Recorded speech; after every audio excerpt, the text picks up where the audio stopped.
अरीहा एक छोटी सी बच्ची जो जर्मनी में है, अभी फंसी हुई है, उनकी माता यहाँ पे आई हैं, बेटी को यहाँ लाने की गुहार की जा रही है, तो इस मामले को आप कैसे देखती हैं?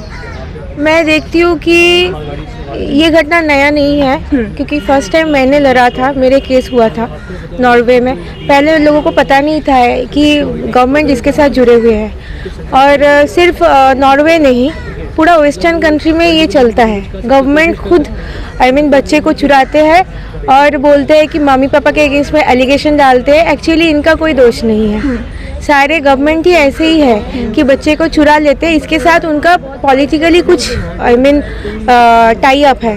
If and I am just giving example कि उन्होंने क्या करते हैं कि पूरा यंग जनरेशन को ख़त्म कर देता है, क्योंकि जो सिटीजन्स वगैरह है वो गवर्नमेंट के खिलाफ है। तो एक यंग जनरेशन को ख़त्म कर देंगे, मम्मी पापा के साथ वो लोग नहीं रहेंगे, तो गवर्नमेंट के खिलाफ कोई लड़ने का कोई लोग नहीं मिलेगा। तो ये इसीलिए ये लोग क्या करते हैं, इनका बच्चे चुराना एक बिजनेस हो गया।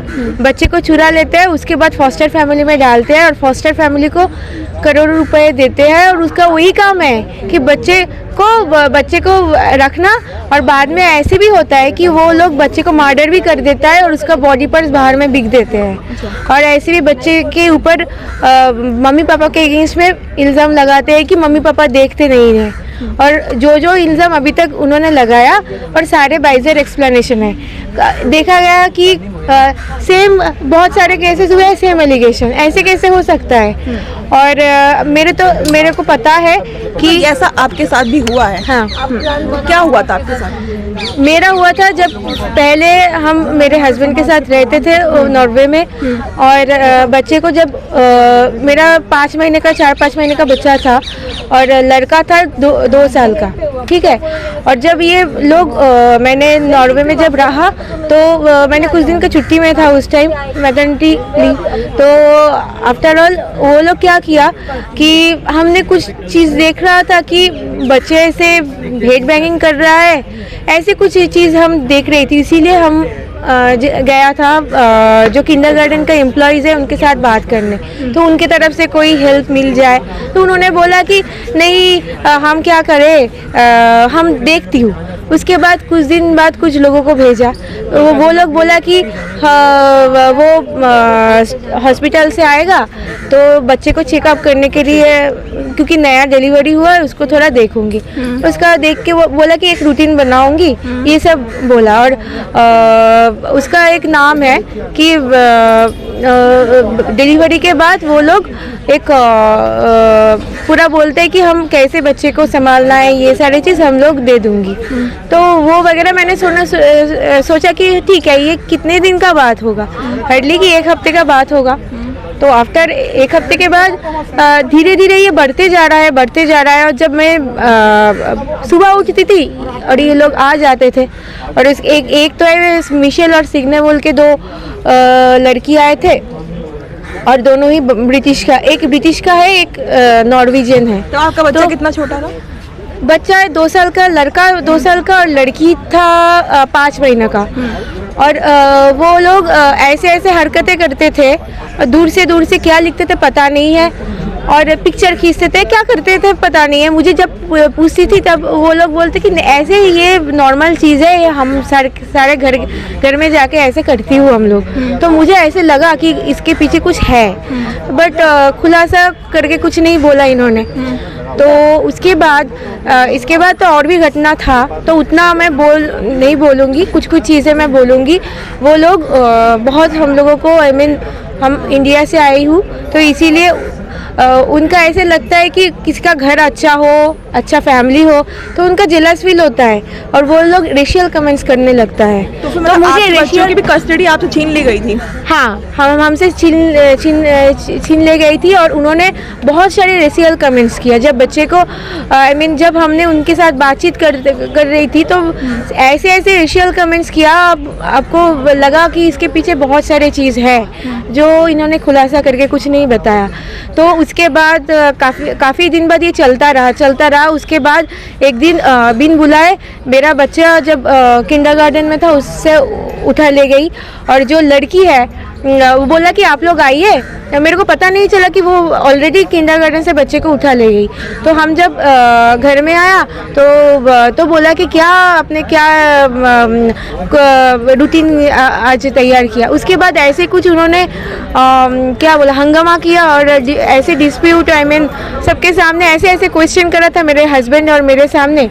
और वो होता है ना कि बच्चे लेना ही इनका मेन उद्देश्य है, एजेंडा उनका होता है कि बच्चा लेना। होते हैं। तो वो ऐसे एक एजेंडा कर लिया। तो उधर से मेरे गोद से बोला कि हम लोग थोड़ा बाहर जाऊंगी। तो मैंने बच्चा नहीं देना नहीं चाहती थी। तो उन्होंने बोला अभी अभी आ जाऊंगी, ऐसे गोद से छीन के वो लोग ले गई।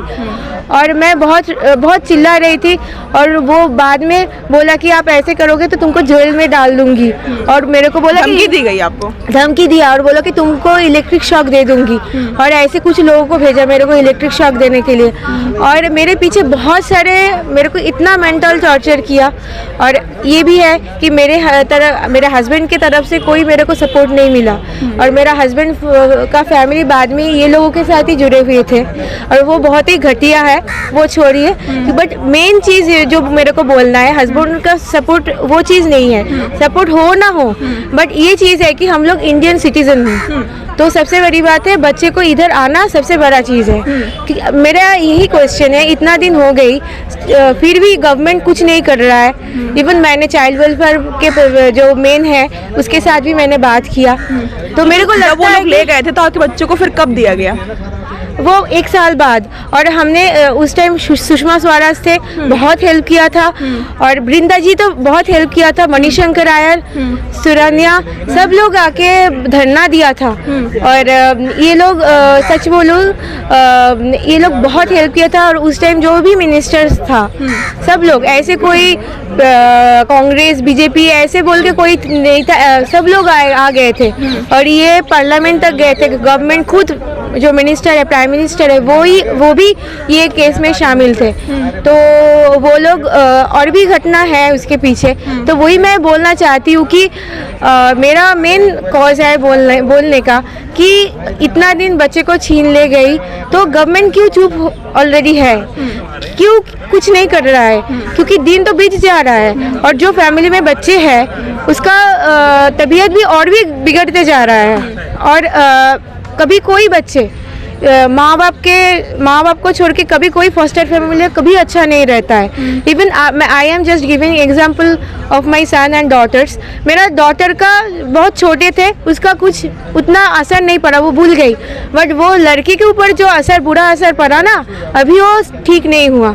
इतना वही चीज़ से निकल नहीं पाया। तो इसमें कितना साल हो चुका है अब तक? अभी तो 2011 का घटना था, 2013 में मेरे को बच्चा मिला। तो जब मेरे को बच्चा मिला, बच्चे के साथ इतना बुरा हरकतें हुआ था तो बहुत बच्चे ख़राब कंडीशन में था। और उसका नर्व का प्रॉब्लम हो गई थी, बहुत सारे, आई मीन उसके बॉडी पे बहुत सारे जाएगा में। क्योंकि उसके बाद मेरा इन लॉज के फैमिली में भी काफ़ी दिन था, वो लोग भी ठीक से नहीं रखा उसको, इसके लिए भी मेरे को स्ट्रगल करना पड़ा। और दोनों की तरफ से मैं यही बोलूँगी कि मेरे को लगता है कि बच्चे जो फॉस्टर फैमिली में है उधर वो अच्छा नहीं है। क्योंकि अभी भी मेरा बच्चे का ADHD हो गया और डॉक्टर ने बोला कि जो भी हुआ है वो एनवायरनमेंट के वजह से हुआ है, जिधर था वो सही जाएगा नहीं था। और अभी भी मैं लड़ाई कर रही हूँ मेरे बच्चे के लिए। इतना दूर आया, इधर मैं काम कर रही हूँ और खुद कमा रही हूँ, क्योंकि हमारे ऊपर पूरा रिस्पॉन्सिबिलिटी है बच्चे को देखना। अभी मैं सेपरेट हो गई तो अभी वही मैं बोलना चाहती हूँ कि बच्चे को इधर लेके आना ही है। क्योंकि फॉस्टर फैमिली में कभी बच्चा अच्छा नहीं रहेगा कभी। ऐसे मतलब बहुत से केस हैं, बहुत सारे केस है। उसके बाद बहुत सारे केस सामने आया है। आई मीन ये घटना हुआ था कि क्योंकि हमने फर्स्ट लड़े थे और हमको चुप कराने के लिए बहुत गवर्नमेंट ने बहुत गवर्नमेंट से बहुत दबाव पड़ा होगा। हाँ। तो इसी मेरा बहुत स्ट्रगल था और मैंने ऐसे काम किया था कि पता नहीं, मैं जानती थी कि मैं रहूँगी कि नहीं रहूँगी, बट बच्चे को इधर से लेकर आना है। इंडिया में कम से कम मैं इंडिया एक बार आ जाए तो मैं लड़ पाऊँगी। उधर अकेले औरत, कोई सपोर्ट उसको नहीं मिल रहा है और वो कैसे जी रहा है। आप सोच लो कि गवर्नमेंट हमको ख़त्म करने के लिए कोशिश कर रहा है, हस्बैंड का फैमिली भी, और मैं अकेले लड़ाई किया, और उधर से मेरा मम्मी पापा लड़ाई कर रहा है उधर। तो काफ़ी इधर ही हम लोग दिल्ली में आके धरना हुआ था, और उधर सारे लोग थे, सारे मिनिस्टर वालों ने, सब लोग थे, मेरे को अभी भी याद है। और जो हुआ था प्रेसिडेंट भवन के सामने, और खुद प्रतिभा पाटिल है, प्रतिभा पाटिल हम लोगों के साथ मेरा मम्मी पापा के साथ अलग से बात किया। तो मेरे को लगता है कि गवर्नमेंट की तरफ से कुछ करना चाहिए। एक्चुअली ये जो घटना है ये सबको जानना चाहिए, और ये गुड कॉज के लिए मैंने एक बुक लिखा है, the journey of a mother. तो ऑलरेडी ये बुक पब्लिश हो गया, फ्लिपकार्ट और अमेज़न में मिल रहा है, और ये पूरा मेरा ही ऑटोबायोग्राफी है, और उसके ऊपर मूवी बन रहा है। उसका नाम है मिसेस चैटर्जी वर्सेस नॉर्वे।